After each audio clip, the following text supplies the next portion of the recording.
They say healing takes time, but what they don't tell you is that sometimes time isn't enough.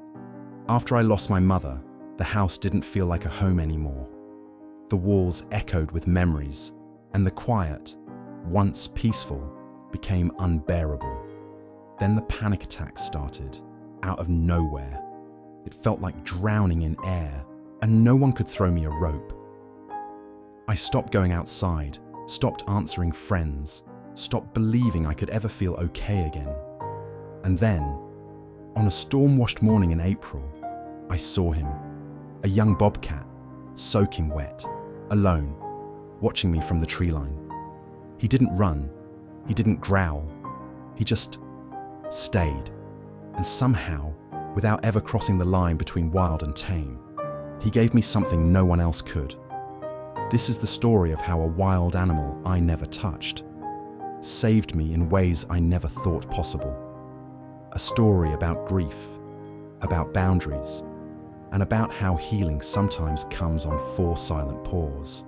If this story moved you, don't forget to subscribe for more stories of connection, healing, and the quiet power of wild animals. Let's honor the bonds that can't be explained but are deeply felt, because sometimes the ones who save us are the ones who never say a word. The panic attacks began in April, though they had probably been coming for years. The doctors called it delayed trauma. What happens when you push through for too long, when the body finally decides it's had enough of pretending to be okay? For me, it started quietly. Just a tingling in my fingertips while making tea one morning. A shortness of breath, like I'd forgotten how to expand my lungs. The world around me dimmed in the most peculiar way, like watching life through frosted glass. It had been 10 months since my mother passed. She was everything to me, part best friend, part protector, part the reason I stayed tethered to the small mountain town we both called home. When the cancer took her, it hollowed out the house and, more quietly, hollowed me. I stopped painting, stopped walking trails, stopped answering messages. I told people I was fine, and for a while I thought I was, until April, until the storms. That spring brought a string of floods to our part of northern Arizona. Nothing catastrophic, just long, slow drenchings that turned the red clay roads into sinking paths. Our backyard creek, normally a whispering trickle, became a growling brown current. I remember the day it happened. It was late afternoon. The rain had let up briefly, just enough for the air to smell of mud and pine. I stepped out onto the back porch, barefoot, holding a chipped mug I hadn't washed in days, and that's when I saw him. At first, I thought it was a house cat, drenched to the bone, shivering beneath the tangled brush by the creek.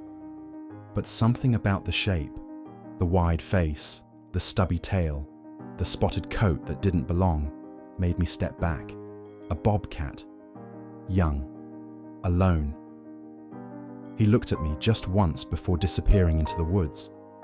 I didn't expect to see him again, but I did. The next morning. Then again 2 days later, always at the edge of the trees, always watching. I began to wait for him.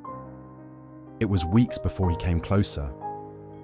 The first time he crossed into the yard, I held my breath. He was thin, ribs visible beneath his spotted coat, one ear torn near the tip. His eyes were not the wide, trusting gaze of a pet. They were feral, yellow-amber, constantly scanning for threat. But they paused on me. I had begun leaving food, just scraps at first. Some leftover venison, eggs, once even half a rotisserie chicken I couldn't stomach. I never saw him take it, just the empty plate by morning.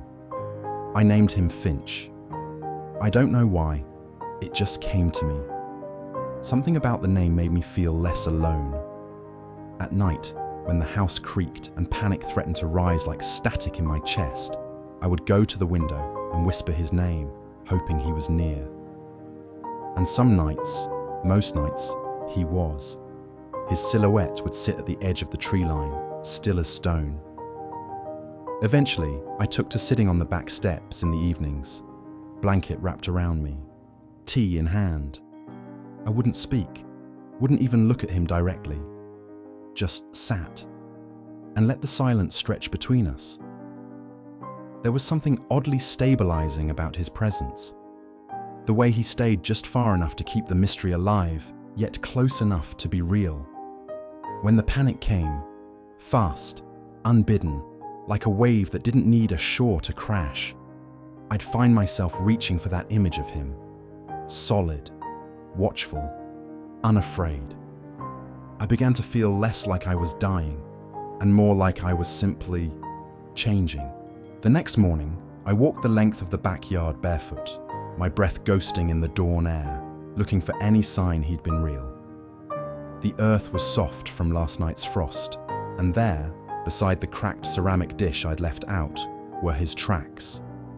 Distinct, light as if he floated, 4 neat impressions leading to the trees, and no sign of panic, no sign of a scuffle. Just calm, intentional steps. It shouldn't have meant so much, but I stared at those prints like they were handwritten letters left just for me.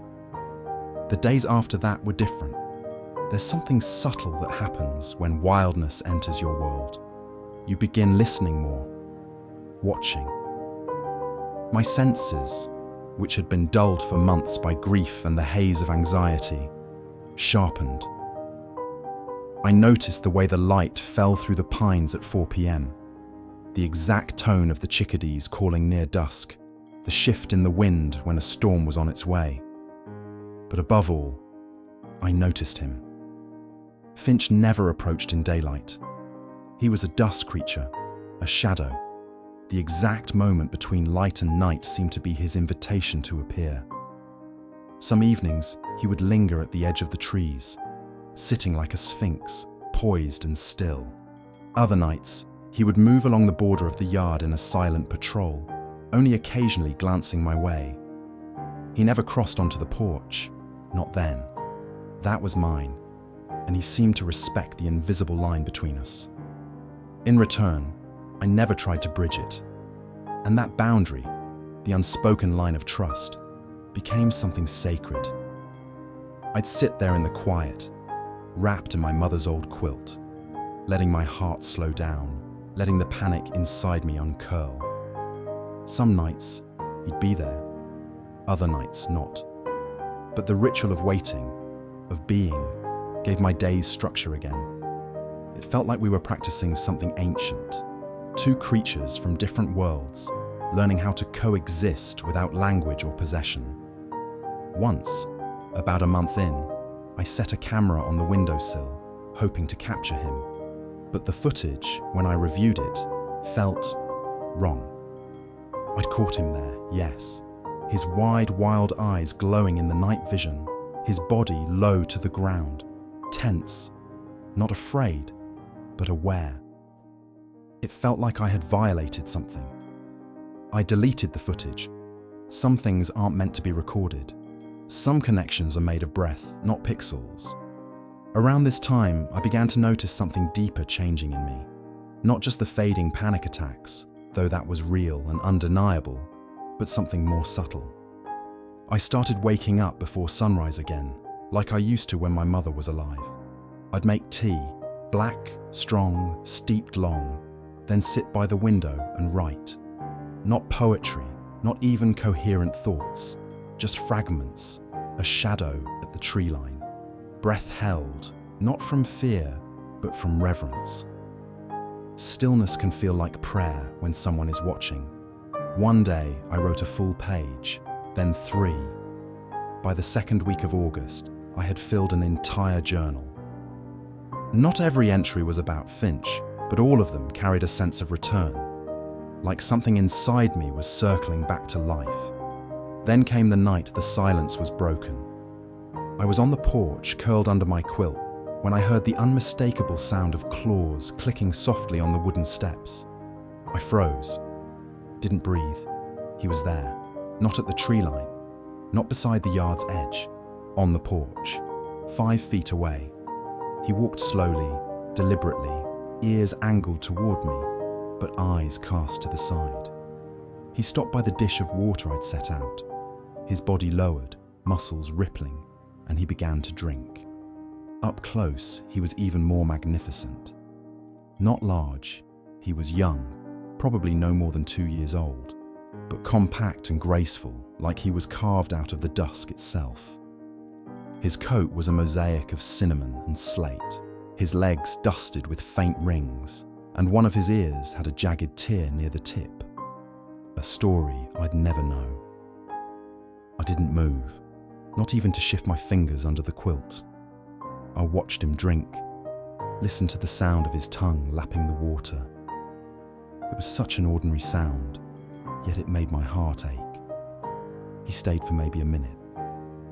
Then, as quietly as he came, he slipped away, his body vanishing into the dark like mist. I didn't sleep that night. I sat outside until the stars blurred and the dawn pulled gold across the treetops, because something had happened. Something had changed. He had crossed the line, and I had let him. The days that followed were filled with a kind of quiet anticipation. I kept the porch cleared, left out water, sometimes meat, though he never took it. I think he was fed well enough by the land. Maybe the gesture was more for me than for him. And still, he came. Some nights I saw him only briefly, his silhouette framed in moonlight, his body tense with that wild cat awareness. Other nights he would sit at the top step for long stretches, eyes half closed, as if resting. I never reached for him, never tried to touch. I think, deep down, I knew that to do so would break the spell. He wasn't mine. He was not meant to be mine. But the space between us, the unclaimed, unspoken connection, became the thing I trusted most in the world. My panic didn't disappear overnight. There were still nights I felt the tightening in my chest, still mornings when the shadows inside me stirred before I did. But now, I had something to return to, a rhythm, a still point, a presence, and that was everything. I never spoke to him, not once, not a whisper, not a name. Even though in my mind I still called him Finch, I somehow knew the sound of a human voice might rupture the delicate trust we'd built. What we had wasn't built on command or comfort. It wasn't pet and owner. It was something older than that, something quieter, a language without words. By early September, the air had cooled, and the days began shrinking around the edges. Finch kept coming. Not every night, but most. His movements were becoming more relaxed. Once, he even stretched out on the porch, paws curled beneath him, just 10 feet away, while I drank tea and sketched on a worn clipboard. I never thought to reach out, not out of fear, but out of respect, because to touch him would be to ask him to be something he wasn't. And hadn't he taught me the same? I remember the first day I cried in front of him. It was late. The sky held that pale blue-grey tint before a storm. I'd gotten a call from the estate attorney that afternoon. Something about insurance forms and missed paperwork. It didn't matter really, but it pushed something loose inside me. I sat on the porch with my hands wrapped around the mug, knuckles white. The wind moved through the pine needles with a strange metallic hum. Finch appeared like smoke, out of nowhere. He didn't come close, just sat at his usual spot near the post, watching. And something about the way he watched, unflinching, unpitying, made me crack. I cried, quietly, shoulders hunched, the kind of sobs that have no sound, just trembling. And he didn't run, didn't flinch, he just stayed. There was no movie moment. He didn't walk over, didn't nuzzle me, didn't purr or comfort me like a storybook creature. But he stayed, and in that moment, something profound occurred to me, something I hadn't been able to admit aloud, even in therapy. I didn't want someone to fix me. I just needed not to be alone while I broke. And somehow, this wild animal understood that more than anyone. From then on, Finch became part of my routine, not an intrusion, not a responsibility, just a presence I leaned toward in the evenings. I found myself preparing for him the way you might prepare for a quiet guest, straightening the porch, lighting the citronella lamp, sitting still. And I began journaling more regularly, not about panic or grief or even him, but about presence. The presence of wind when it touches your neck like a hand. The presence of breath when you've forgotten how to breathe. The presence of another heartbeat, even if it's just waiting at the tree line. One night, he startled me. I was sketching him, his silhouette beneath the pine shadows, when he stepped closer. Close enough that I could see the texture of his fur. Close enough to hear him sniff the air. My hand stilled on the page. He walked past the edge of the rug, his body moving like water. Then, for just a second, he paused beside me. No contact, just proximity. I didn't dare move.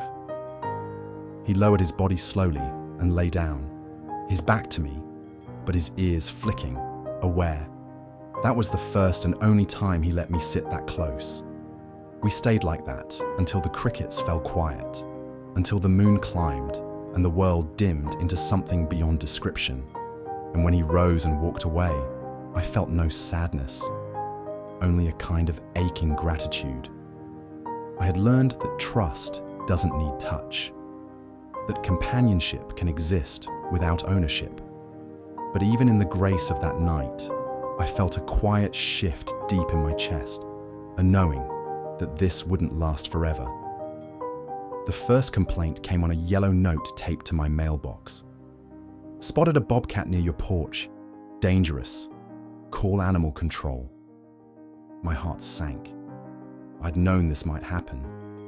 But I had hoped our quiet world existed just far enough off the map. Neighbors began murmuring about missing chickens, about pets being kept indoors. I couldn't blame them. To them, Finch was a threat. To me, he was something else entirely. I stopped leaving food, cleared the porch, tried to make him less visible, but it was too late. And then, for the first time in weeks, he didn't come. One day turned to 4, then 6. The stillness cut deeper than panic ever had. Every night I waited, breathing through the anxiety that he might have been trapped, or worse. On the 7th night, he returned, limping, coat muddy, one eye swollen. I wept openly on the porch as he lay a few feet from me. He had no words, no explanation, just presence. And in that moment, I understood the cost of loving something that can never stay. The snow came early that year. It arrived not with drama, but with stillness, like a hush falling over everything. The trees, stripped bare of their last leaves, held white on their branches like secrets. The porch creaked in the cold. My breath came in visible curls. The world had turned inward. Finch came less often now. I tried not to read too much into it. He was a wild creature after all. I told myself this again and again, that no matter how deep our bond felt, it was always borrowed time. But I still looked for him every evening. Some nights, I'd see him at the edge of the yard, his shape just barely cutting against the snow-dusted undergrowth. He wouldn't come close. He didn't need to. His presence, even at a distance, was enough to settle my nerves, to remind my chest how to rise and fall. And then, one morning, he didn't come. Not the next night, or the one after. 2 weeks passed. I watched the trail he used from the forest fade beneath fresh snow. No prints, no broken branches, just silence. I'd like to say I accepted it right away, that I honored his wildness, let go with grace. But the truth is, I sat outside every night for 10 more days. I left no food, no calls, just sat, listening. Then, slowly, I returned to life. My paintings resumed, small ones at first, then portraits, landscapes. One, of a bobcat beneath moonlight, I never finished. I didn't need to, because he'd already done what I never expected. He stayed until I could stand again. Even now, when my chest tightens or the world feels too loud, I picture him. Finch, watchful, still, never asking for anything, just being beside me until the panic passed. He wasn't a pet, he wasn't mine, but he was, for a little while, the quiet heartbeat that reminded me how to live. If this story moved you, subscribe for more true stories about healing through connection with the wild. Every quiet bond leaves its mark. Let's keep telling them. The snow came early that year. It arrived not with drama, but with stillness, like a hush falling over everything. The trees, stripped bare of their last leaves, held white on their branches like secrets. The porch creaked in the cold. My breath came in visible curls. The world had turned inward. Finch came less often now. I tried not to read too much into it. He was a wild creature after all. I told myself this again and again, that no matter how deep our bond felt, it was always borrowed time. But I still looked for him every evening. Some nights, I'd see him at the edge of the yard, his shape just barely cutting against the snow-dusted undergrowth. He wouldn't come close. He didn't need to. His presence, even at a distance, was enough to settle my nerves, to remind my chest how to rise and fall. And then, one morning, he didn't come. Not the next night, or the one after. 2 weeks passed. I watched the trail he used from the forest fade beneath fresh snow.